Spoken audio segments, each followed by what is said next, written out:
I think if you're going to engage a community about how it's going to change and who it's for, that you have to ask everyone.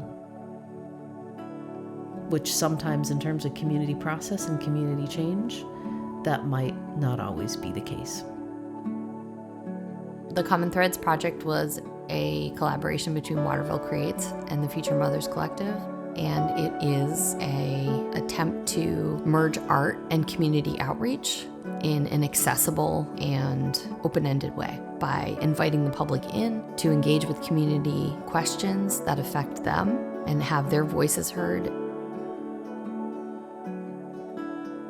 We've created this mobile tent so we can go to where the people are, sort of break down some of those barriers, and opened up opportunities for people to engage in these big questions of what's happening to this community.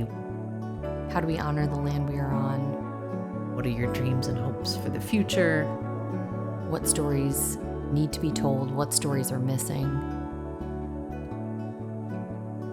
We're really trying to create like a set of opportunities and I think kind of experimental print processes for people to sort of create their own message or story. When you see the tent, you'll initially see patterns and then text.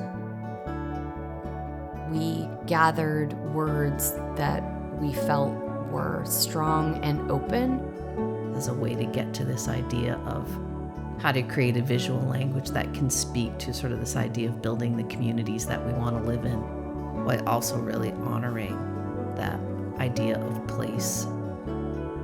We had Waterville to mine our imagery from, and then we had our values and our statements to mine the words.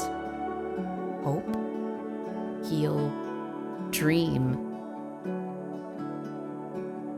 Waterville, Maine, like many other small towns, is experiencing this kind of rapid development.